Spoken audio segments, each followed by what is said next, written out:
Hello dear students, hi everyone, and very good evening all of you. ચલો તો આપણે જે છે એ આપણું સેશન જે છે સ્ટાર્ટ કરીએ પહેલા થોડું ઘણું હું તમને ઇન્ટ્રોડ્યુસ કરી દઉં. Myself Hiren NN Movaliya, physics tutor. તમે લોકો ફિઝિક્સના ઓલરેડી મારા જે કલીગ છે એને તમે મળી ચૂકેલા છો. જે વિજેશ સર છે તમે એમની સાથે લેક્ચર જે છે એ અટેન્ડ કરી ચૂકેલા છો. હવે આપણે જે છે એ હવે મારા તરફથી હું તમને લોકોને થોડું જે છે એ જ્ઞાન આપવા આવેલો છું. જે મારી પાસે અવેલેબલ છે જેટલું છે, એક અમારું જે ઇન્સ્ટિટ્યૂટ છે એની એક શું કહેવાય કે એક તમે કોઈ બી એક મતલબમાં ખાસિયત સમજો કે જે સમજો એ મોસ્ટ ઓફલી અહીંયા જે સ્ટાફ છે ટોટલી એની પાસે જે બી નોલેજ છે ટોટલી નોલેજ શેર કરશે એની ટાઈમ. ઓકે, એની ટાઈમ. તો ચલો નેક્સ્ટ જે છે ડાયરેક્ટ આપણે સ્ટાર્ટઅપ કરી દઈએ. તમને લોકોને ઓકે રિસેન્ટલી જે છે તમે લોકો હજુ રિસેન્ટલી જે છે એ તમે લોકો નીટ એક્ઝામ જે છે ને તમે પાસ આઉટ કરેલી છે, અને પાસ આઉટ કરેલી છે મીન્સ કે તમે લોકો એ એક્ઝામ જે છે એ આપેલી છે, પણ તમે એના માટે કોઈ એવા ખાસ જે છે એ શ્યોરિટી ધરાવતા નથી કે એમાં જે તમારા રિઝલ્ટ આવશે, તમારા જે પર્સન્ટેજ જનરેટ થશે એ કેટલા થશે. ઓકે ચલો, સો નેક્સ્ટ જે છે એ આપણે 12th જે છે તમે રિસેન્ટલી પાસ આઉટ કરેલું છે એટલે 12th ના બેઝ ઉપર જે છે એ તમારા જે કોન્સેપ્ટ હોય એ કોન્સેપ્ટને રિગાર્ડિંગ જે છે એ આપણે આજે ડિસ્કશન કરીએ. તો પહેલા જે છે એ આપણે લઈએ ચેપ્ટર નંબર 1 જે છે ત્યાંથી સ્ટાર્ટ કરીએ. જે પહેલા આપણે એના બેઝિક વિશેનો ખ્યાલ લાવીશું અને એ બેઝિક ના ખ્યાલ પછીથી આપણે આગળ જે છે એ વધીશું. ઓકે ચાલો, તો જસ્ટ લાસ્ટ ટાઈમ જે છે કે આપણે ચેક કરી લઈએ. તમારામાંથી કોઈ મને આન્સર આપશો યસ ઓર નો? મને વોઇસ આવે છે કે નહીં હું ક્લિયરન્સ આપી દઉં. Yes sir. ઓકે ચલો, વોઇસ આવી ગયો તો પિન જે છે બીજા મૂકેલી હતી. ઓકે ચલો, સો ચેપ્ટર નંબર 1 જે છે એની સ્ટાર્ટ કરીએ. ચેપ્ટર નંબર 1 સ્ટાર્ટ કરીએ ને એની પહેલા અમુક બેઝિક જે છે એ જોઈએ. હવે આપણી પાસે જે પહેલા તો ક્વેશ્ચન એ આવે કે આપણે જે આ ભણીએ છીએ ફિઝિક્સ શબ્દ છે જેને આપણે ગુજરાતીમાં ભૌતિક વિજ્ઞાન એવો શબ્દ આપણે એને બોલીએ છીએ. હવે તમે લોકો તો ભૌતિક વિજ્ઞાન ભણી ગયેલા છો અને હું પણ લાસ્ટ ઘણા બધા વર્ષોથી ભણાવું છું, પણ મનમાં એક સવાલ આવે કે ભાઈ ભૌતિક વિજ્ઞાન એટલે શું? અને બીજો એક સવાલ એ આવે કે હું આ ભણું છું શું કામ? એક ક્વેશ્ચન તો એ આવે પહેલા તો કે જે શબ્દ છે હંમેશા જે પણ મનુષ્ય હોય એ મનુષ્યની બધાની એક કોમન મેન્ટાલિટી હોય, અને કોમન મેન્ટાલિટી બધાની જે છે શું હોય કે મોસ્ટ ઓફલી જે છે કોઈ નવી વસ્તુઓ કોઈ પણ વ્યક્તિ જોવે ને એટલે બધાના માઇન્ડની અંદર પહેલા એક ક્વેશ્ચન આવે કે એ જે વસ્તુ વિશે અહીંયા જોવે છે એ શું છે. ઓકે, ફર્સ્ટ ક્વેશ્ચન જે છે એ આપણી પાસે એ આવે કે એ શું છે. હવે ભૌતિક વિજ્ઞાન જે છે એ શું છે પહેલા તો એ આપણને ખ્યાલ આવવો જોઈએ. ભૌતિક, જેને આપણે ભૌતિક જગત એવો શબ્દ પણ તમે વાપરો છો, એટલે કે તમે તમારી આજુબાજુના ભાગમાં આજુબાજુમાં જે પણ વસ્તુ તમે નિહાળી રહ્યા છો એ બધું જે છે એનો સમાવેશ ભૌતિક વિજ્ઞાનની અંદર કરવામાં આવે. સમજી લો હું અહીંયા તમને ભણાવું છું તો મને એક મોનિટર જે છે એની સ્ક્રીન દેખાય છે, સાથે સાથે મને જે છે એ જે મેં મારી નજરની સમક્ષ જે કેમેરો મૂકેલો છે કેમેરો મને દેખાય છે, પ્લસ ઓફિસની અંદર જે મટીરીયલ્સ છે, જે વસ્તુઓ પડેલી છે એ બધી વસ્તુઓ મને દેખાય છે. તો એ બધી જ વસ્તુ જે તમે ભણો છો એ બધી જ વસ્તુ ભૌતિક વિજ્ઞાન. હવે એક ક્વેશ્ચન એ કે હું કેમ ભૌતિક વિજ્ઞાન ભણું છું? શું હું ભૌતિક વિજ્ઞાન ના ભણું તો એનાથી કોઈ ફરક પડશે ખરો મને? પેલા તો એક ક્વેશ્ચન એ આવો જોઈએ.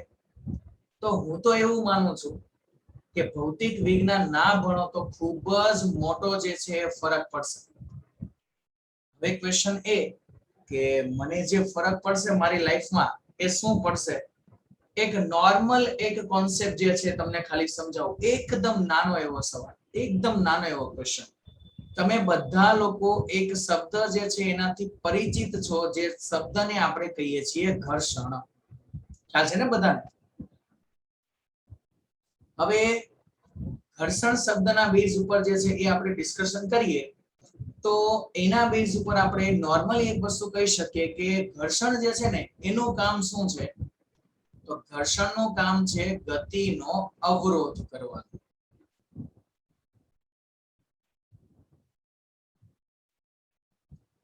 ઘર્ષણનું કામ છે ગતિનો અવરોધ કરવાનો. આ જસ્ટ એક્ઝામ્પલ છે. હું કેમ ભૌતિક વિજ્ઞાન ભણું છું એના માટે એક નોર્મલ એક્ઝામ્પલ જે તમે રૂટીન લાઈફ ની અંદર તમે યુઝ કરો છો, રૂટીન બેઝ ની અંદર.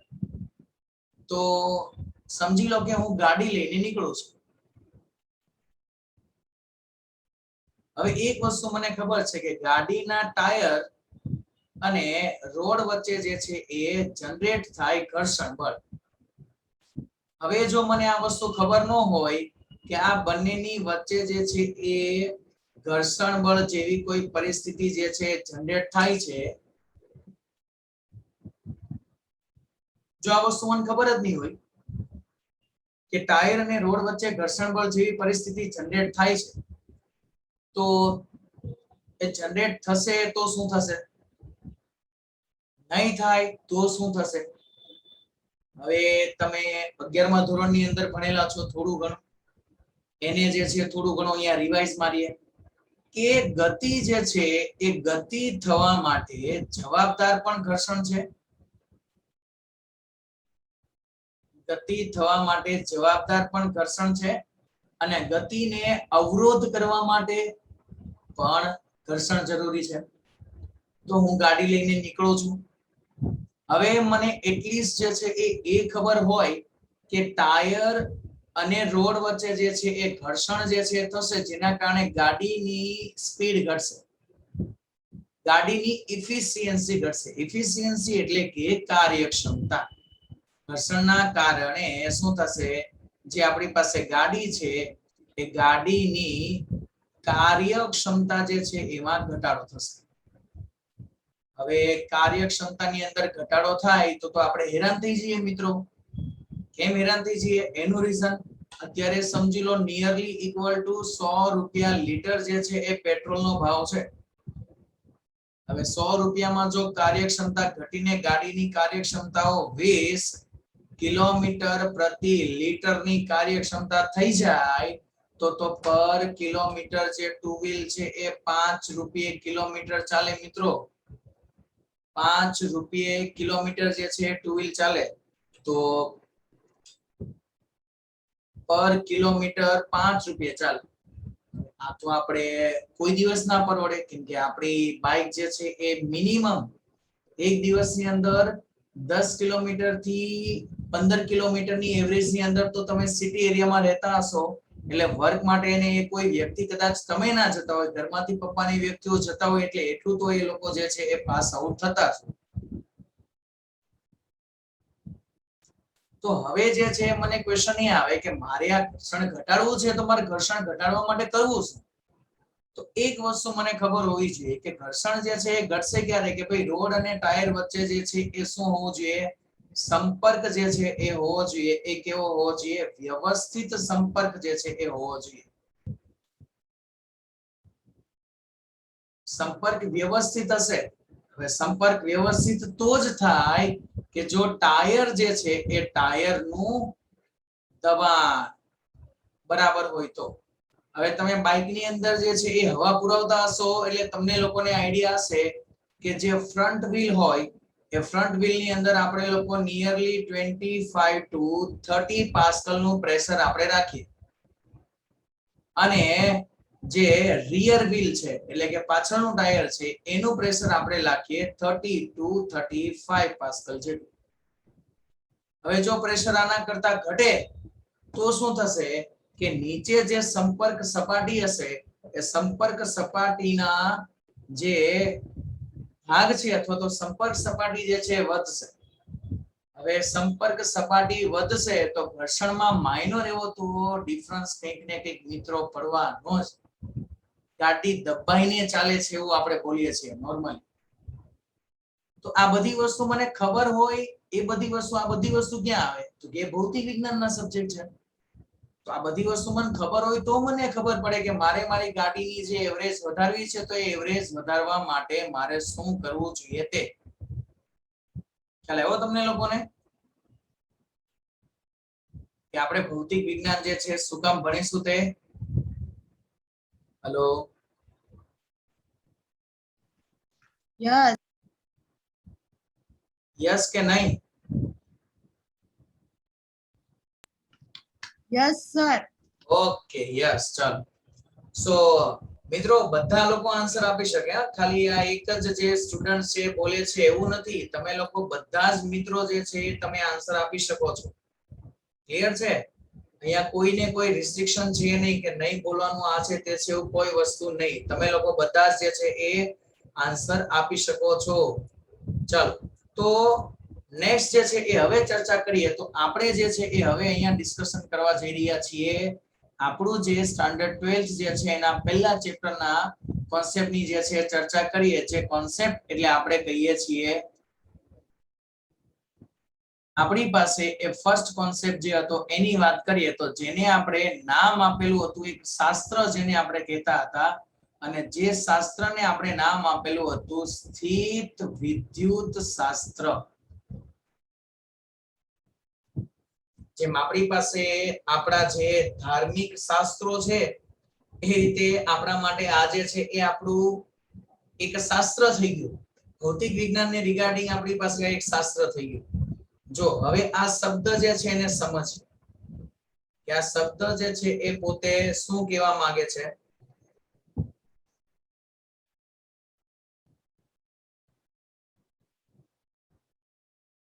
શબ્દ જે છે સમજીએ. સ્થિત એટલે થશે સ્થિર.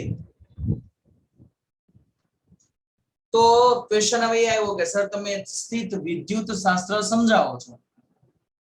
આ શબ્દ સમજાવો છો. આ શબ્દની અંદર ફરી પાછું અમારી પાસે એક ક્વેશ્ચન આવ્યો કે વિદ્યુત એટલે શું? નો ડાઉટ તમે લોકો આગળના ધોરણોની અંદર ભણીને આવેલા છો. 10મા ધોરણની અંદર 11મા ધોરણની સોરી 11મા તો નહીં 10મા ધોરણની અંદર તમે લોકો ભણીને આવેલા છો વિદ્યુત વિશે.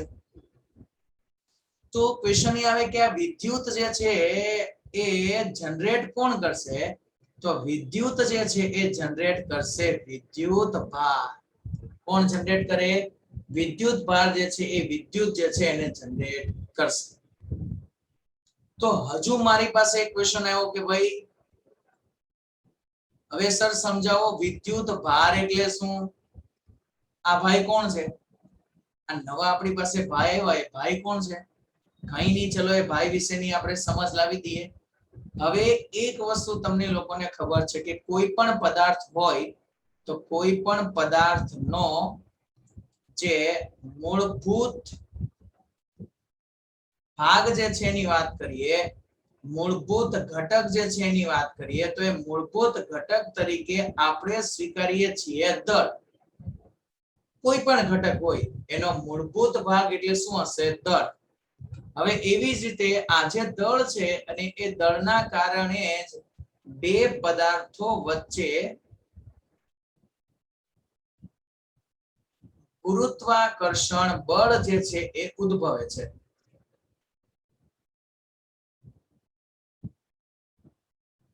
હવે આ તો એક આપણી પાસે શાસ્ત્ર થઈ ગયું જે શાસ્ત્રને આપણે જે છે નામ આપેલું હતું મિકેનિક્સ. આ જે શાસ્ત્ર છે આ શાસ્ત્રની આપણે ચર્ચા કરીએ. આ કોન્સેપ્ટ જ્યાં ભણ્યા હતા એ શાસ્ત્રને આપણે શું નામ આપેલું હતું? મિકેનિક્સ. તો એ જે છે તો ફિઝિકલ વર્લ્ડ ની અંદર વાત થઈ ગઈ. ચલો તો હવે ક્વેશ્ચન જે આવ્યો મારી પાસે એ આવ્યો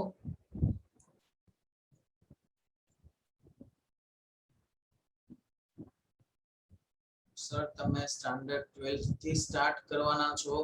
ના મિત્રો, હું સ્ટાન્ડર્ડ 12 થી સ્ટાર્ટ નથી કરવાનો. હું અને બ્રિજેશ સર અમે બંને જે છે પેરમાં ચાલીએ છીએ અને અમે બંને જે છે હાફ 11th અને હાફ 12th જે છે એ પોર્શન અમે લોકો શેર કરીએ છીએ. ઓકે, એટલે half 11th sir ભણાવશે, half 11th હું ભણાવીશ. હું 12th થી સ્ટાર્ટ નહીં કરું. આ તો જસ્ટ હજુ તમારો ડેમો લેક્ચર છે, એટલે 12th થી સ્ટાર્ટઅપ કરેલું છે કેમ કે તમે લોકો જે છે એ બધું જ ઓલરેડી ભણેલા છો, 11 12 બધું કમ્બાઈન. ઓકે, ચલો. સો ચિંતા ના કરો, ડાયરેક્ટ 12th થી સ્ટાર્ટ નહીં થાય. 11th થી પહેલા અમે બંને સરો તમને લોકોને 11th નો બેઝ આખો ક્લિયર કરાવશું અને એ 11th ના બેઝ પરથી પછી આપણે જે છે કે આગળ જઈશું 12th ના બેઝ ઉપર. તો એક વસ્તુ જે છે એ હવે અહીંયા આપણી પાસે કે ભાઈ મિકેનિક્સ છે, એવી રીતે મિકેનિક્સ એટલે ગતિશાસ્ત્ર. મિકેનિક્સ ને આપણે પ્યોર ગુજરાતીમાં કહીએ તો મિકેનિક્સ એટલે ગુજરાતીની અંદર આપણે એને બોલીએ છીએ ગતિશાસ્ત્ર. એવી જ જગ્યાએ એ જ રીતે આપણી પાસે અહીંયા જે છે એ છે કયું શાસ્ત્ર? વિદ્યુત શાસ્ત્ર. હવે જેમ ગતિશાસ્ત્ર માટેનો જે મૂળભૂત ઘટક જે છે કે જે અવિભાજ્ય ઘટક છે, આ જે ઘટક હોય એ અવિભાજ્ય ઘટક હોય. તો પદાર્થ જે છે એનો કોઈ મૂળભૂત ઘટક કે જેના કારણે શું થાય? બે પદાર્થો વચ્ચે વિદ્યુતીય બળ જનરેટ થાય. જો વિદ્યુત ભારની વ્યાખ્યા જે છે ની વાત કરું, તેની વ્યાખ્યા એવી છે કે જે આંતરિક ગુણધર્મને કારણે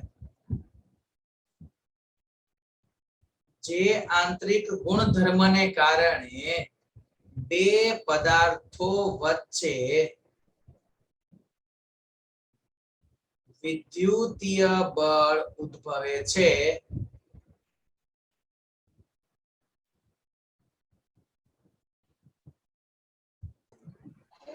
તે આંતરિક ગુણધર્મને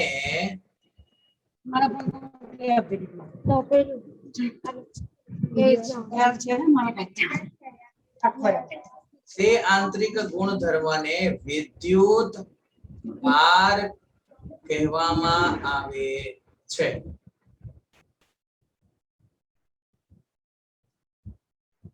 ઓકે, જે આંતરિક ગુણધર્મ છે.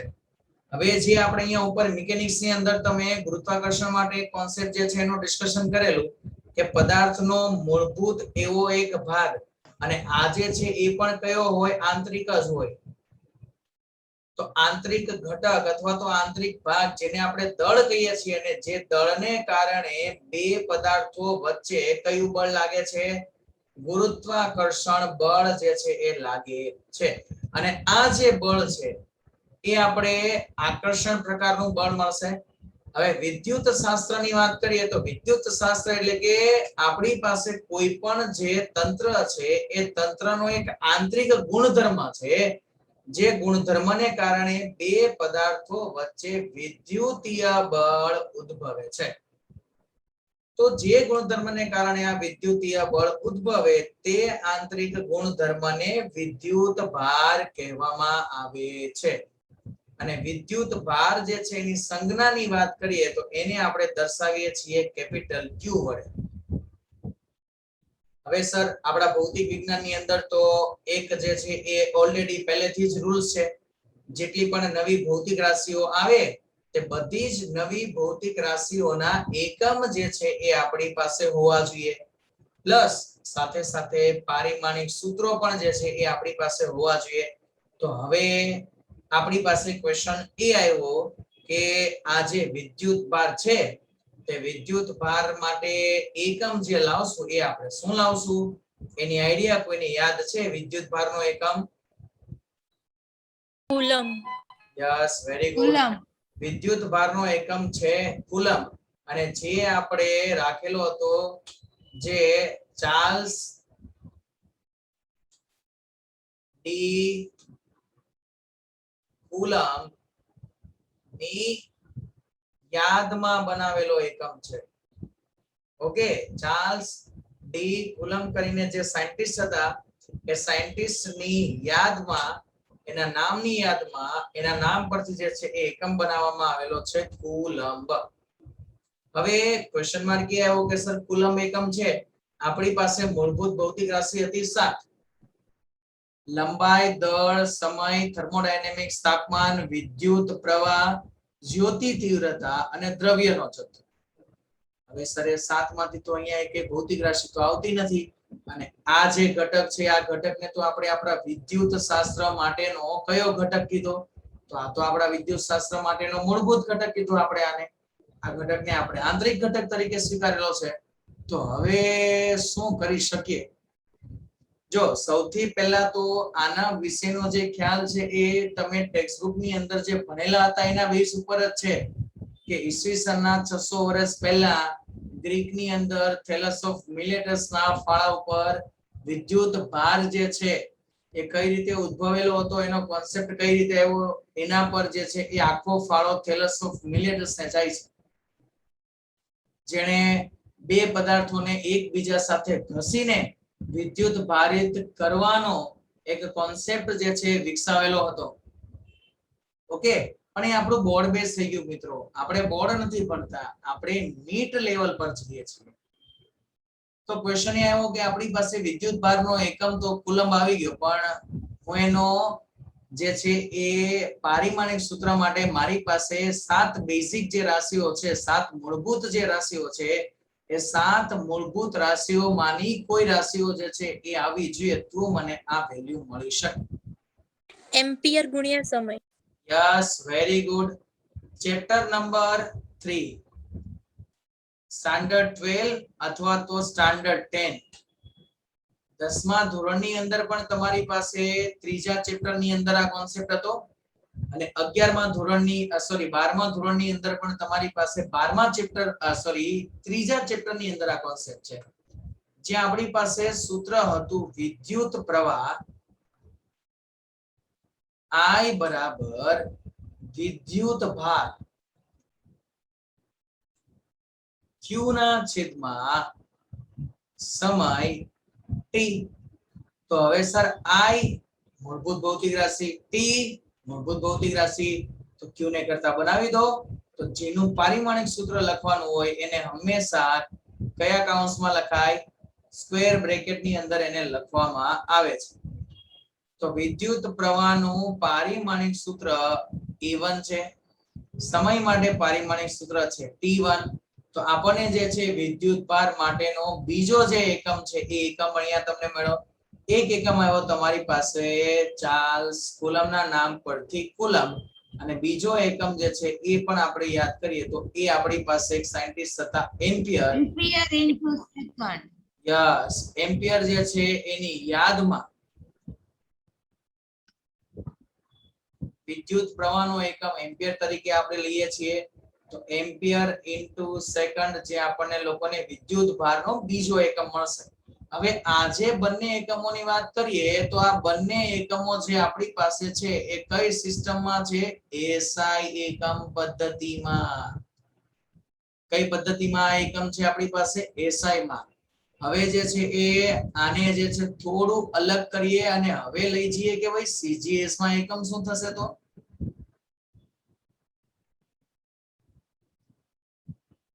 હવે સીજીએસ એકમ કોઈને યાદ છે કેટલા એકમ બનશે?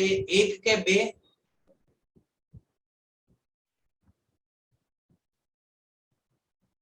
વિદ્યુત ભાર જે છે એના સીજીએસ એકમની વાત કરીએ તો એના 2 સીજીએસ એકમ છે. એક સ્થિત વિદ્યુત શાસ્ત્ર પરથી અથવા તો સ્થિત વિદ્યુત શાસ્ત્રને અનુલક્ષીને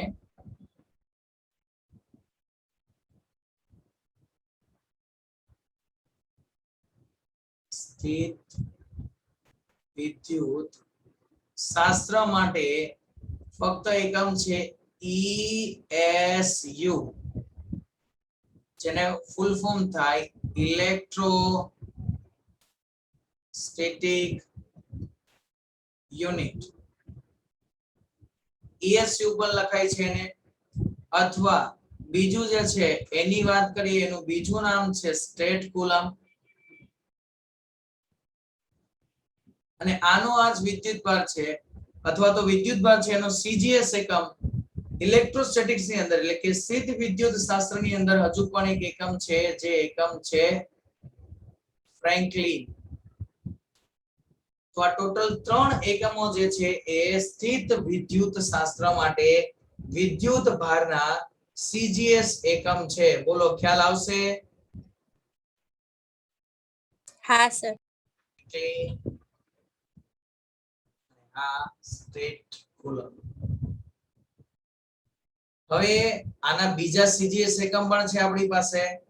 એનો બીજો સીજીએસ એકમ છે એ છે વિદ્યુત ચુંબકીય શાસ્ત્ર માટે. ક્લિયર? અહીંયા જે હવે આપણને બીજો એકમ મળશે એ બીજો એકમ આપણને મળે છે જે મળે છે વિદ્યુત ચુંબકીય શાસ્ત્ર માટે. એ પણ સીજીએસ. આજે બીજો એકમની જે આપણે ચર્ચા કરીએ છીએ એ બીજો એકમ આપણને જે મળે છે એ કયો મળે છે? સીજીએસ એકમ મળે છે. અને એ સીજીએસ એકમ છે આપણી પાસે વિદ્યુત ચુંબકીય શાસ્ત્ર માટેનો જેનું નામ છે એબી કુલમ.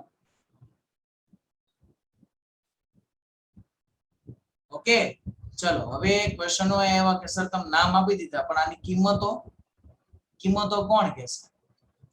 તમારે કિંમતો તો કેવી જોઈએ ને. હા ચલો મિત્રો કહી દઈએ કિંમત. તો 1 કુલમ બરાબર 3 ગુણ્યા 10 ની 9 ઘાત. કેટલી થશે? 3 ગુણ્યા 10 ની 9 ઘાત ઇલેક્ટ્રોસ્ટેટિક યુનિટ અથવા તો સ્ટેટ કુલમ અથવા તો ફ્રેન્કલિન લખાય. અને સ્થિત વિદ્યુત ચુંબકીય શાસ્ત્ર માટે આપણે વાત કરીએ તો 1 કુલમ બરાબર 1/10 એબી કુલમ થાય.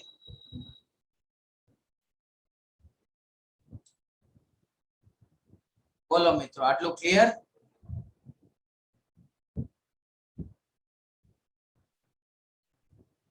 હવે તમારે લોકોને આ જે છે એનો સ્ક્રીનશોટ લેવો હોય તો તમે લોકો સ્ક્રીનશોટ જે છે એ લઈ શકો છો. સર હા, એબી કુલમ એટલે શું થાય? મીન્સ એબી કુલમ જે છે એ નામ છે, નામ. એનું કોઈ ફૂલ ફોર્મ નથી. હા ને? એટલે માઇક્રોમીટર ને એમ આવે એને ઈ રીતે? નહીં. હા બસ એ રીતે. હા, જે માઇક્રોમીટર આવે આપણે કેમ એના નાના એકમોની અંદર એને લઈ જઈએ એવી રીતે આ જે છે એ એક એકમ થઈ ગયો. તમે કેમ જે લંબાઈનો એકમ તમે મીટર બોલો છો અને લંબાઈનો એકમ જો આપણે એને સીજીએસ માં લઈ જઈએ તો લંબાઈના એકમને આપણે સેન્ટીમીટર બોલીએ છીએ. સમજાય છે? હા. તો એ રીતે આપણી પાસે અહીંયા જે વિદ્યુત ભાર છે એનો એસઆઈ એકમ આપણી પાસે કુલમ છે. પણ એ એસઆઈ એકમમાંથી એના સીજીએસ એકમની વાત કરીએ તો નોર્મલી કોઈ પણ ભૌતિક રાશિના એકાદ સીજીએસ એકમ હોય. સમજી લો બળ માટે તમે લખો છો તો બળનો એસઆઈ એકમ છે આપણી પાસે ન્યૂટન.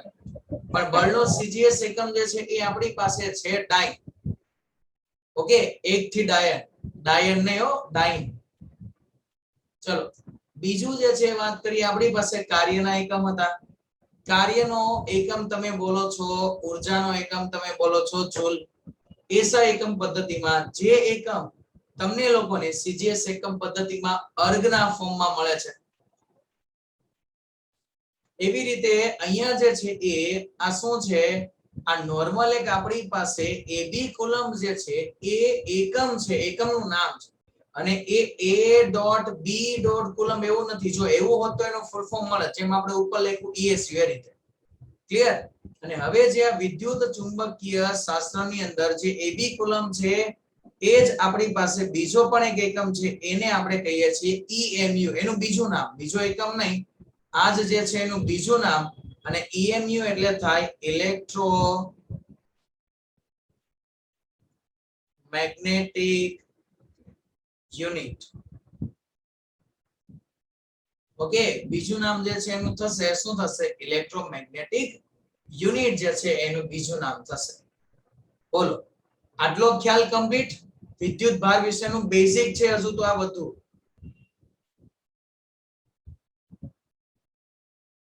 અને આની અંદર તમને લોકોને કોઈ ડાઉટ્સ હોય તો તમે લોકો પૂછી શકો છો મિત્રો, because of you are futuristic doctors.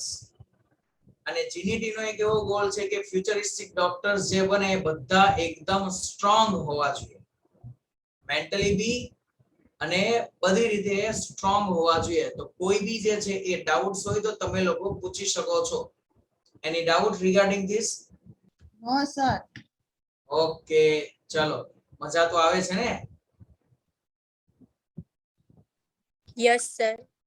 Okay, very good. ચાલો, હા સર, હવે તમારું છોકરું જોઈને જ નથી મજા આવતી, એવું કહેતા નહીં, જેવું છે એવું છે, ઉપરવાળા આપ્યું છે.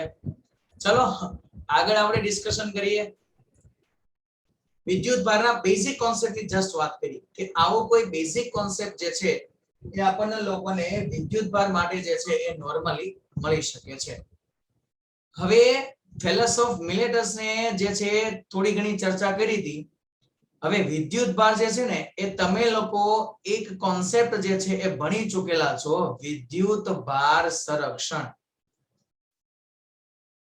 વિદ્યુત ભારની જુદી જુદી પ્રોપર્ટીઓ હતી અને જે પ્રોપર્ટીની અંદર જે છે એ તમે ડિસ્કશન કરેલું વિદ્યુત ભાર સંરક્ષણ. ઓકે, હવે ક્વેશ્ચન એ આવ્યો, જો એક શબ્દથી તો આપણે બધા જે છે એ વાકેફ છીએ કે સંરક્ષણ શબ્દ આવે એટલે મારા માઇન્ડની અંદર ડાયરેક્ટ એક વસ્તુ જે છે સીધી મગજમાં બેસે. એ વસ્તુ કઈ તો એ વસ્તુ એ મારા માઇન્ડમાં ડાયરેક્ટ મગજમાં બેસે કે ભાઈ પ્રક્રિયા પહેલાની પરિસ્થિતિ, એટલે કે પ્રક્રિયા પહેલાની બધી જ જે છે એ ભૌતિક રાશિની કિંમતો,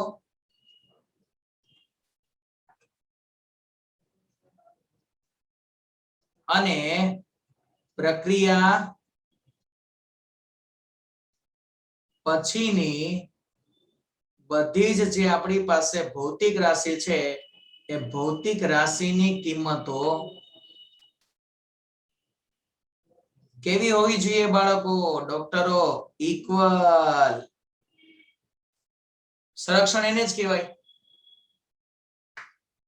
ઓકે, એક નોર્મલ જે છે એ એક્ઝામ્પલના બેઝ ઉપર જે છે એ આપણે ચર્ચા કરી લઈએ. તમારા ઘરની અંદર તમે લોકો 5 વ્યક્તિઓ રહો છો, ધારો કે, કોઈ પાછા આમાં એક્સક્યુઝ ન કરતા, નહીં સર અમે તો 4 જ છીએ, તમે 5 કેમ કહો છો? આવું ઉદાહરણ જ ના અપાય તમારાથી. ધારો કે મેં પહેલા તમને લોકોને કહી દીધું, ધારો કે તમે ઘરમાં 5 વ્યક્તિઓ રહો છો.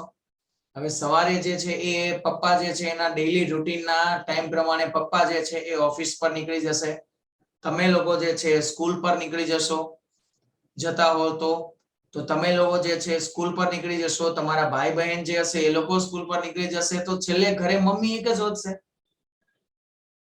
તો શરૂઆતની કન્ડિશન જે છે એની વાત કરીએ તો સવારમાં તમે લોકો બધા હતા, ઘરમાં 5 વ્યક્તિઓ હતા.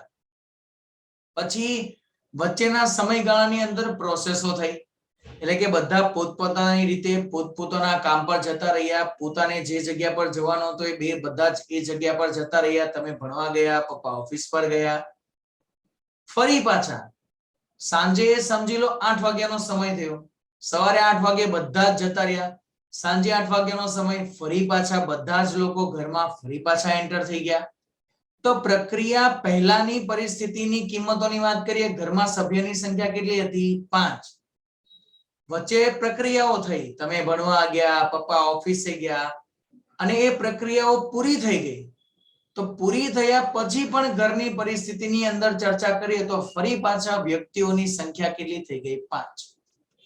તો પ્રક્રિયા પહેલાની સંખ્યા અને પ્રક્રિયા પછીની સંખ્યા, જો એ બંને સંખ્યાઓ આપણને સમાન મળતી હોય તો આપણે કહી શકીએ, તો આપણે બોલી શકીએ કે આપણી પાસે જે તે પણ ભૌતિક રાશિ છે, આપણી પાસે અહીંયા તો નંબર્સ ઓફ પર્સન હતા, તો નંબર્સ ઓફ પર્સન એટલે કે નંબર્સ ઓફ વ્યક્તિઓ જે છે એનું શું થાય છે? સંરક્ષણ થયું છે એવું કહેવાય. તો સર ઇનડાયરેક્ટલી જે છે તમે લોકો અમને એવું જે છે શીખવા માંગો છો કે વિદ્યુત ભાર જે છે એનું સંરક્ષણ એટલે કે પ્રક્રિયા પહેલાનો કુલ વિદ્યુત ભાર અને પ્રક્રિયા પછીનો કુલ વિદ્યુત ભાર બંને સમાન રહેવા જોઈએ. યસ મિત્રો, અલ્ટિમેટલી હું તમને લોકોને આ જ વસ્તુ જે છે સમજાવવા માંગુ છું. આમાં ઘણા એવું થશે, યાર આ તો જો સર કેવા છે, સવાલ એ જ પૂછે, જવાબ એના એ જ આપે, સવાલ એના માઇન્ડમાં જનરેટ થાય. ઓકે, ચલો તો પ્રક્રિયા પહેલા અને પ્રક્રિયા બાદ જો વિદ્યુત ભાર નું મૂલ્ય અચળ રહેતું હોય તો કહી શકાય કે વિદ્યુત ભાર નો સંરક્ષણ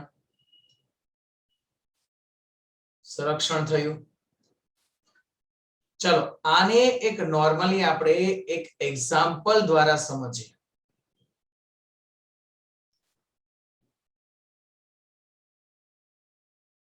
જસ્ટ અ સેકન્ડ, એક જ મિનિટ ડ્રો કરી દઉં, પછી તમને લોકોને સમજાવું. ચાલો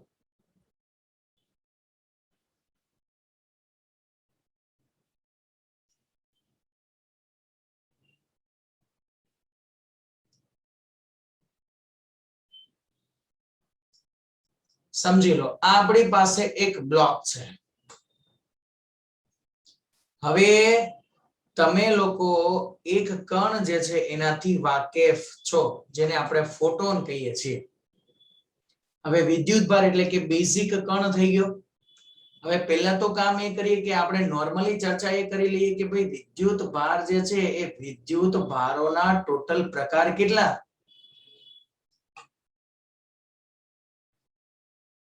તો વિદ્યુત ભારોના પ્રકારોની વાત કરીએ તો એક આપણી પાસે ધન વિદ્યુત ભાર છે અને બીજો જે વિદ્યુત ભાર છે એ આપણી પાસે ઋણ વિદ્યુત ભાર છે. મિત્રો ઉપરની થિયરીને થોડો ટાઈમ માટે સાઈડમાં મૂકીએ અને આ જે થિયરી જે છે એને થોડી ઘણી જે છે એ આગળ સ્પષ્ટ કરીએ. હવે ફરી પાછો ક્વેશ્ચન આવે માઇન્ડમાં, આવું કીધું કોને કે આ ધન વિદ્યુત ભાર છે ને આ ઋણ વિદ્યુત ભાર છે? એવું નામ પડ્યા ને, તે વ્યક્તિના કોઈક ને કોઈક ફૈબા તો હશે જ, કેમ કે આપણે ગુજરાતની અંદર તો મોસ્ટ ઓફલી નામ જે છે એ પાડે. કોણ પાડે? આપણા ફૈબાઓ નામ પાડે. તો હવે ક્વેશ્ચન એ આવ્યા કે વિદ્યુત ભારના ફૈબા કોણ? તો પહેલા જે છે એ આપણે ડિસ્કશન કર્યું કે વિદ્યુત ભાર વિશેનો સંપૂર્ણ જે ખ્યાલ છે એ કોના બેઝ ઉપર જાય છે? કે ભાઈ થેલેસ ઓફ મિલેટસ ના બેઝ ઉપર. હવે થેલેસ ઓફ મિલેટસ જે છે એના જે સંશોધનો જે છે એની વાત કરીએ તો એના સંશોધનોના બેઝ ઉપર એવું કહેવામાં આવે છે કે એમણે લોકોએ શું કર્યું, એક એમ્બર જે છે એને એક કપડા સાથે ઘસ્યો. પછી એને જોયું કે એમ્બર અને કપડું બંને એકબીજાને આકર્ષે છે. તો એક ચતુરાઈ ભર્યું જે એક વિધાન જે છે બન્યું અને ઉદ્ગાર વાચક વિધાન બની ગયું. आइला ये हुआ कैसे? ये दोनों एक दूसरे को अट्रैक्ट क्यों कर रहे हैं भैया? तो શું કરીએ હવે? તો ત્યાં જે છે એના બેઝ ઉપર એક વસ્તુ નક્કી થઈ કે જે બે આ વિદ્યુત ભારો છે એ બે વિદ્યુત ભારોના નામ જે છે એ આપવામાં આવ્યા, ધન વિદ્યુત ભાર અને ઋણ વિદ્યુત ભાર. એનું નામકરણ જે વ્યક્તિ દ્વારા કરવામાં આવેલું તો એ વ્યક્તિનું નામ છે બેન્જામિન ફ્રેન્કલિન.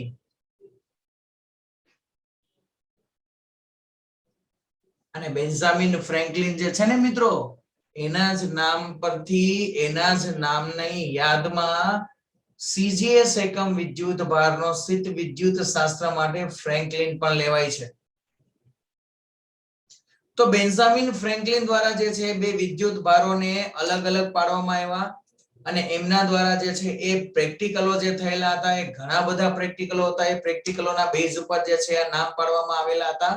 જે પ્રેક્ટિકલોની વાત કરીએ તો પહેલા એ લોકોએ શું લીધું કે એમણે લીધો એક કાચનો સળિયો અને એક લીધું એમણે રેશમનું કપડું.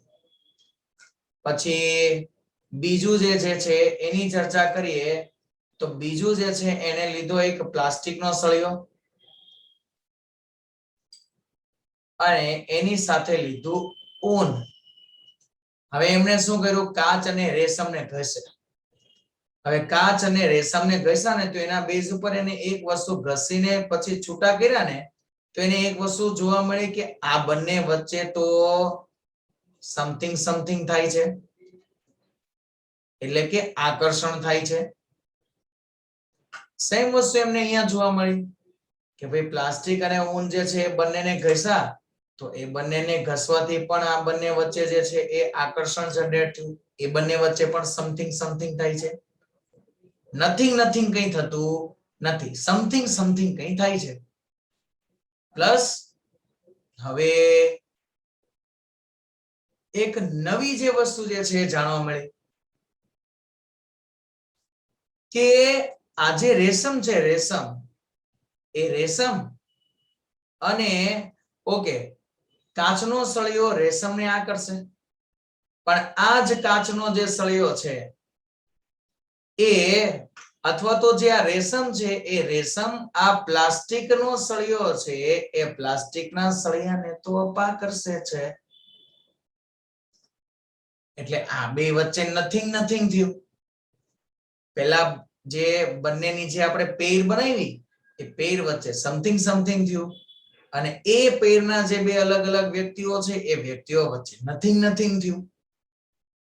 તો એ બંને એકબીજાને અપાકર્ષે છે.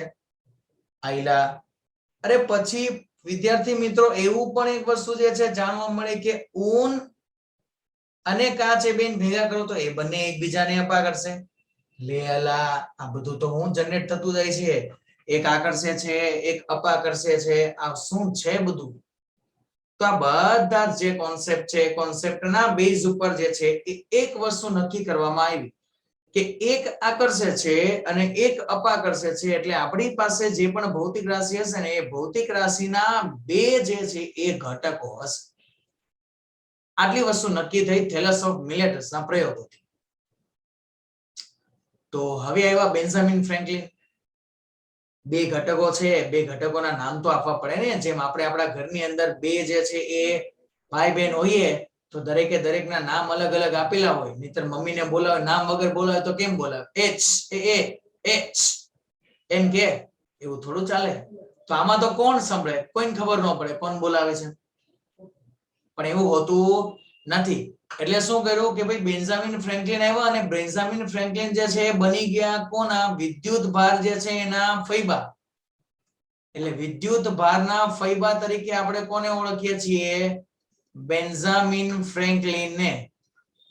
જે આપણા બની ગયા વિદ્યુત ભાર જે છે એના ફૈબા. તો હવે તમને કોઈ પૂછે બેન્જામિન ફ્રેન્કલિન કોણ છે તો આપણે શું કહેવાનું? વિદ્યુત ભારના ફઈ છે. હોને એ કહેતા નહીં એવું, નહીતર કોક આપણને ગાંડા ગણશે. સોરી આપણને નહીં તમને ગણશે. તમને પૂછે ભલે મેં ભણાયું. ચાલો તો આજે છે એ ફૈબા દ્વારા જે છે બે વિદ્યુત ભારોનું નામકરણ કરવામાં આવ્યું. તો એમણે એવું કીધું કે ભાઈ એને છે ને એક તર્ક લગાવ્યો. હવે એ તર્ક જે છે એ કોન્સેપ્ટ એક નોર્મલ જે છે તર્ક લગાવ્યો કે આપણે એવું વિચારી લઈએ કે જે બે વિદ્યુત ભારો એકબીજાને આકર્ષે છે એ બંનેના જે ધ્રુવો હશે એ બંને એકબીજાથી વિરુદ્ધ હશે. અને બીજું જે છે એમણે વિચાર્યું કે જે બંને એકબીજાને અપાકર્ષે છે એ બંનેના તત્વો એ બંને હોવા જોઈએ સેમ. અને એના નામ પરથી એજ બેઝ ઉપરથી એને બે નામ જે છે એ માર્કેટમાં લાવી દીધા. અને જે બંને નામ છે ધન વિદ્યુત ભાર અને બીજું જે નામ છે એ છે ઋણ વિદ્યુત ભાર.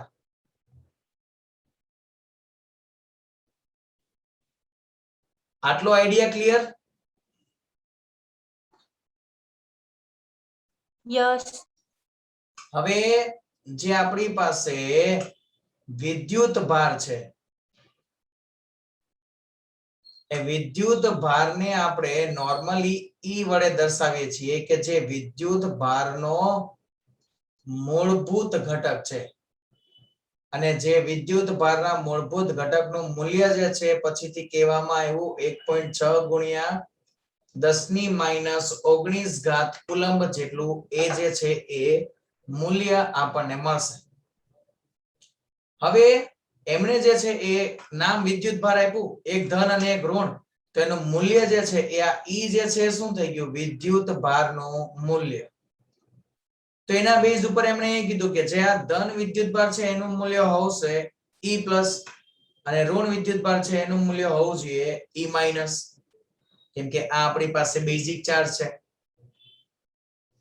તો ધન વિદ્યુત ભાર તરીકે આપણે લીધો +E અને ઋણ વિદ્યુત ભાર તરીકે જે છે એ આપણે લીધેલો છે -E. એટલે કે જે એના બેઝ ઉપર જે છે એ હજુ ધન અને ઋણ નામ આપવામાં આવ્યા. પછી એમણે ત્રીજી એક વસ્તુ એ પણ જોઈ કે જો હું બે સમાન વિદ્યુત ભાર છે એ બે સમાન વિદ્યુત ભારને હું ભેગા કરું જવાબ 0 આવે. ધન વિદ્યુત ભાર એટલે +5, ઋણ વિદ્યુત ભાર એટલે -5, તો +5 -5 ને ભેગા કરું તો જવાબ તો મારો 0 થઈ જાય. તો હવે તો બેન્જામિન ફ્રેન્કલિન જે છે ફરી પાછા ઓર જે છે એ અટવાણા કે હવે શું કરીશું આપણે.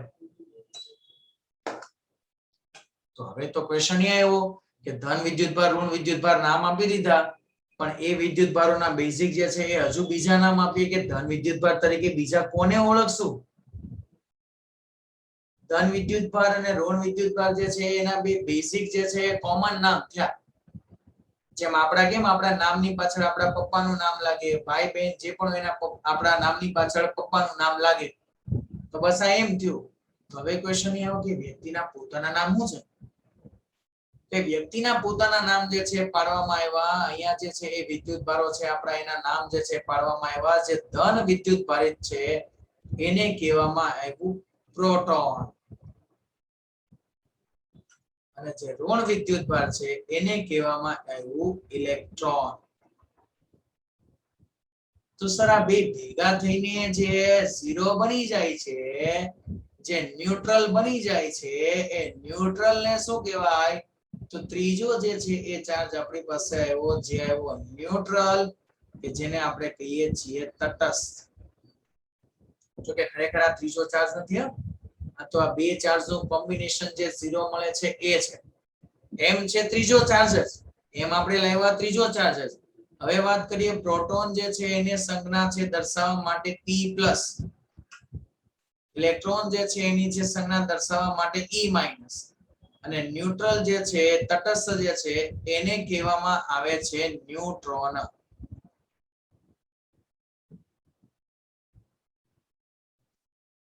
અને ન્યુટ્રોન ને દર્શાવવામાં આવે છે N0 વડે. બોલ, તો આવા આપણી પાસે બેઝિક ચાર્જ હતા. અને આ ચાર્જ જે છે એ ચાર્જના બેઝ ઉપર હવે આપણે ફરી પાછા આપણી મૂળ પરિસ્થિતિ છે, મૂળ થિયરી છે, મૂળ થિયરીમાં આવી છીએ. જે મૂળ થિયરી છે આપણી પાસે વિદ્યુતનું સંરક્ષણ, આપણે વિદ્યુતનું સંરક્ષણ જોતા હતા. તો શું કરીએ, આપણી પાસે અહીંયા એક ફોટોન છે, એટલે કે ગેમા પાર્ટિકલ. જે વિદ્યુતની દ્રષ્ટિએ વાત કરીએ તો એ વિદ્યુતની દ્રષ્ટિએ પોતે કેવો છે? તટસ્થ. જો દળ વિશેની આપણે આગળ થોડી ઘણી ચર્ચા કરી. અહીંયા જે છે એ આપણે ચર્ચા કરીએ છીએ વિદ્યુત ભારને રિગાર્ડિંગ. હવે દળ અને વિદ્યુત ભાર જે છે બંનેને રિગાર્ડિંગ જો ચર્ચા કરીએ તો દરેકે દરેક કણ પોતે દળ ધરાવે છે, પણ દરેકે દરેક કણ પોતે વિદ્યુત ભાર ધરાવતો હોતો નથી. જો દરેકે દરેક કણ પોતે વિદ્યુત ભાર ધરાવે તો શું થાય? જો કે દરેકે દરેક કણ જે છે એ પૃથ્વીની અંદરથી તમને જે મળે છે એ વિદ્યુતીય રીતે મોસ્ટ ઓફલી તટસ્થ કણો મળશે. અને એ તટસ્થ કણોને આપણે પછી ચાર્જ કરીને એને ધન વિદ્યુત ભારિત અને ઋણ વિદ્યુત ભારિત કણોની અંદર જે છે એ આપણે શું કરીએ છીએ? રૂપાંતરણ કરીએ છીએ. હવે વિદ્યુત ભાર સંરક્ષણનો જે નિયમ છે એ નિયમ આપણે ટેક્સ્ટ બુકના બેઝ ઉપર જે છે એ જોવા જઈએ. ચલો તો ટેક્સ્ટ બુકના બેઝ ઉપર આ જે નિયમ છે એ તમને લોકોને લખીને આપેલો છે અલગ કરેલા તંત્રનું.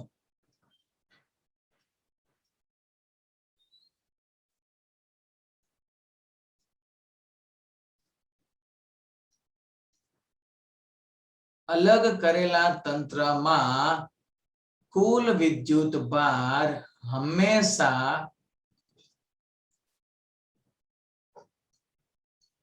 અચળ જ રહે. આવું જે છે વિદ્યુત ભાર સંરક્ષણ માટે કહેવામાં આવ્યું. હવે ફરી પાછો મારી પાસે નવો ક્વેશ્ચન આવ્યો. સર અલગ કરેલું તંત્ર હવે તમે લાવ્યા આ સમજાવો. હાલો આ શું છે અલગ કરેલું તંત્ર એટલે હું સમજાવો. તો અલગ કરેલું તંત્ર એટલે કે એવું કોઈ તંત્ર જો આપણે વિદ્યુતીય રીતે અલગ કરેલું તંત્ર સમજીએ છીએ તો અલગ કરેલું તંત્ર એટલે એવું તંત્ર કે જે તંત્રમાં અગાઉથી કોઈ વિદ્યુત ભાર નથી. જે તંત્ર વિદ્યુતની દ્રષ્ટિએ કેવું છે તટસ્થ છે. વિદ્યુતીય તટસ્થ જે છે એ આપણને તંત્ર મળે તો એ તંત્રને કહેવામાં આવે છે અલગ કરેલું તંત્ર. તો આપણને આ એક બેઝિક વેલ્યુ મળી કે ભાઈ અલગ કરેલું તંત્ર એટલે વિદ્યુતીય તટસ્થ. એટલે અત્યારે અહીંયા અંદરના ભાગમાં વાત કરીએ તો અંદરના ભાગમાં જે કુલ વિદ્યુત ભાર છે એ છે 0 અને એ પણ ક્યારે પ્રારંભમાં. હવે હું શું કરું છું ફોટોન કણ જે છે એને અંદર દાખલ કરું છું. થઈ ગયો અહીંયાથી અંદર દાખલ. હવે ફોટોન કણ જે છે એની પાસે ફક્ત ઉર્જા જ હોય છે. તે પોતે વિદ્યુતની દ્રષ્ટિએ તટસ્થ કણ છે. આ જે ભાઈ પોતે છે એ ભાઈ પોતે કેવા છે તો કે આ ભાઈ પોતે વિદ્યુતની દ્રષ્ટિએ તટસ્થ છે. હવે જેવો એ અહીંયા અંદર દાખલ થશે એવો જ આ જે છે એના બે ભાગોની અંદર જે છે એ વિભાજિત થશે. જેમાંથી એક ભાગ બનશે ઇલેક્ટ્રોન અને બીજો ભાગ બનશે ઇલેક્ટ્રોનનો પ્રતિકણ જેને કહેવામાં આવે છે પોઝિટ્રોન. તો એક આપણા માટે બનશે એ શું બનશે ઇલેક્ટ્રોન. ઓકે અને બીજો જે આપણને કણ મળશે બીજો જે વિદ્યુતભાર મળશે એ આપણને કયો વિદ્યુતભાર મળશે એ મળશે પોઝિટ્રોન. એટલે કે એક જે છે એ આપણને મળ્યો ઇલેક્ટ્રોન અને બીજો જે છે એ મળ્યો આપણને પોઝિટ્રોન કે જેને કહેવામાં આવે છે ઇલેક્ટ્રોનનો પ્રતિકણ. એટલે કે જો પોઝિટ્રોન જે છે એના કિંમતની વાત કરીએ મૂલ્યની વાત કરીએ તો ઇલેક્ટ્રોનનો વિદ્યુતભાર હોય -1.6 × 10⁻⁻19 કુલમ.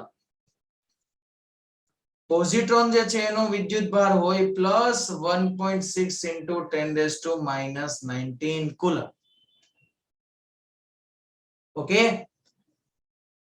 પોઝિટ્રોન જે છે એનો પ્લસ ઇલેક્ટ્રોન જે છે એનો માઇનસ. તો સર આ પોઝિટ્રોનનો પ્લસ વિદ્યુતભાર છે તો શું અમે લોકો એને પ્રોટોન બોલી શકીએ ખરા? બોલો તો તમારામાંથી કોઈ કહેશે આપણે એને પ્રોટોન કહી શકીએ કે ના કહી શકીએ? હલો મિત્રો હા ના જે પણ આવડતું હોય તે બોલો. કહી શકીએ. કહી શકીએ. ઓકે તો તમે લોકો રોંગ છો મિત્રો.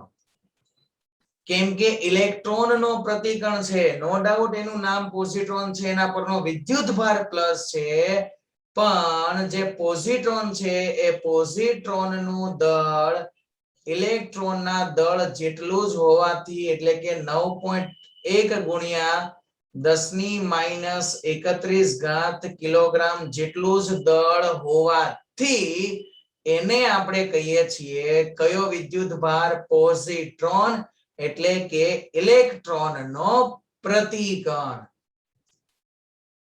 કેમ કે જો તમે પ્રોટોનની વાત કરો માસ ઓફ પ્રોટોન જે છે માસ ઓફ પ્રોટોનની કિંમત છે 1.6 ગુણ્યા 10⁻27 કિલોગ્રામ અને ઇલેક્ટ્રોન અને આ જે સેમ દળ છે એ દળ તમને લોકોને પોઝિટ્રોનનું મળે જે ઇલેક્ટ્રોનનું મળે છે તે તો ઇલેક્ટ્રોન અને પોઝિટ્રોન બંનેના દળ ઇક્વલ હોવાથી ઇલેક્ટ્રોન જે પોઝિટ્રોન જે છે એને તમે પ્રોટોન ગણી શકો નહીં. હવે ખ્યાલ આવ્યો કેમ એને પ્રોટોન નહીં કહેવાશે એવું? Yes sir. તો હવે અંદર જુઓ તો આપણે તો ચર્ચા કોની કરીએ છીએ? વિદ્યુતભાર સંરક્ષણ જે છે એની આપણે જે છે ચર્ચાઓ કરીએ છીએ. ઓકે ને? આપણે જે છે શાની ચર્ચા કરીએ છીએ? તો આપણે જે છે ચર્ચા કરીએ છીએ વિદ્યુતભાર સંરક્ષણ વિશેની. ઓકે, ચલો તો વિદ્યુતભાર સંરક્ષણની ચર્ચા આપણે કરીએ છીએ. તો અહીંયા પહેલા મેં શું કર્યું? બોક્સ છે, બોક્સ એની બહારના ભાગમાં જુઓ તો કેટલો વિદ્યુતભાર છે? તટસ્થ એટલે 0. હા. હવે એને તમે અંદર લઈ ગયા. હવે અંદર ગયું ને તો બન્યું એમાંથી એક ઇલેક્ટ્રોન અને એક પોઝિટ્રોન. હવે એ બંનેના વિદ્યુતભારનો સરવાળો કરો તો જો તમે બાજુમાં લખેલા છે પ્લસ અને માઈનસ, શું થઈ જવાનું? 0. 0. તો પહેલાય 0 હતો પછી પણ 0 થઈ ગયો. મેં એક તમને બેઝિક કોન્સેપ્ટ એકદમ સિમ્પલ આપણી સાદી ભાષામાં લખીને આપ્યું. પ્રક્રિયા પહેલા પ્રક્રિયા બાદ વિદ્યુતભારનું મૂલ્ય અચળ હોવું જોઈએ. જોઈ લો તો પ્રક્રિયા પહેલા 0 હતું, પ્રક્રિયા પછી પણ 0 થઈ ગયું, અચળ થઈ ગયું. તો આવા પ્રકારની જે આપણી પાસે તંત્ર છે એ તંત્રમાં જે વિદ્યુતભાર જે છે એનું સંરક્ષણ થયું છે એવું તમે બેઝિકલી બોલી શકો. બોલો, ખ્યાલ આવ્યો? હા. તો અહીંયા સુધીના જે કોન્સેપ્ટ છે, આજના કોન્સેપ્ટમાં તમને લોકોને આમ મજા આવી કે ના આવી? કઈ નવું જાણવા મળ્યું કે ના મળ્યું? સ્કૂલમાં તમે જે ભણેલા હતા એના કરતા કઈ એડિશનલ કઈક નવું જાણવા મળ્યું તમને લોકોને? હા. Okay, okay, very good. ચલો સર, મારે તમારું નોલેજ ચકાસવું છે. સોરી, વર્તુળનું ક્ષેત્રફળ વર્તુળ ચકાસવું છે. સોરી, વર્તુળનું ક્ષેત્રફળ પાઈ r સ્ક્વેર છે. r ત્રિજ્યા છે તો ત્રિજ્યાની સાપેક્ષ ક્ષેત્રફળનો વધારાનો દર શોધો. એટલે ત્રિજ્યાની સાપેક્ષમાં તમારે ક્ષેત્રફળના વધારાનો દર લાવવાનો છે એટલે એ થઈ ગયું કદ. ત્રિજ્યાની સાપેક્ષમાં ક્ષેત્રફળના વધારાનો દર એટલે ખરેખર જે છે કદના ફોર્મની અંદર એને આપણે નહીં લખી શકીએ. જો પહેલા તો એક શબ્દ એ જોવાનું, જે જગ્યા પર તમને દર શબ્દ જોવા મળે ને, જે જગ્યા પર વિવેક કરીને કોઈ વ્યક્તિ છે એનો મેસેજ છે, દર શબ્દ જે જગ્યા પર જોવા મળે ને ત્યાં આજે ભૌતિક રાશિ દર અથવા તો એકમ જે પણ ભૌતિક રાશિની આગળ તમને જોવા મળે ને તો એ ભૌતિક રાશિ ક્યાં હોય? છેદમાં હોય. ઓકે, તો તમને શું કીધેલું છે કે સાપેક્ષ કોની સાપેક્ષ છે? તો કે તમને એવું કીધું કે ત્રિજ્યાની સાપેક્ષમાં ક્ષેત્રફળના વધારાનો દર, ક્ષેત્રફળ જે છે શું થાય છે? વધે છે. હવે એ કોને અનુલક્ષીને વધે છે? તો કે ક્ષેત્રફળને અનુલક્ષીને વધે છે. એટલે ક્ષેત્રફળને અનુલક્ષીને વધારાના દરની વાત કરીએ તો ક્ષેત્રફળમાં થતો ફેરફાર એને ગુણ્યા ત્રિજ્યામાં થતો ફેરફાર એટલે dA ક્રોસ dr જે છે એના વડે પણ લખી શકાય. અને સેમ વસ્તુ જે છે એ તમને લોકોને dA બાય dr ના ફોર્મની અંદર પણ લખી શકાય. આ જે કોન્સેપ્ટ છે એ કદમાં થતા વધારાના કોન્સેપ્ટની અંદર તમે એને ચર્ચા કરી શકો. જે તમે આપણા 11મા ધોરણના 10મા ચેપ્ટરની અંદર જે પરપોટા વાળી થિયરી છે એ પરપોટા વાળી થિયરીની અંદર જે છે એ કોન્સેપ્ટમાં આવે છે. ક્લિયર? ચલો તો મિત્રો સેશન જે છે એ તમારો સ્ટાર્ટઅપ રાખજો. ઓકે, સેશન જે છે એને ઓવર નહીં કરતા. બીજા એક સર જે છે એને કંઈક કામ છે તો એ સર તમને લોકોને કોન્ટેક્ટ કરશે. સેશન ઓવર નહીં કરતા, ચાલુ રાખજો. ઓકે, આપણે ફરી પાછા જે છે એ નેક્સ્ટ સેશન ની અંદર મળીશું. ચાલો, so bye, have a good day and take care. Good hello student, ચલો તો ઓલમોસ્ટ જે સ્ટુડન્ટો કન્ટિન્યુ આપણને જોઈ રહ્યા છે, અચ્છા મારો વોઇસ આવી રહ્યો છે?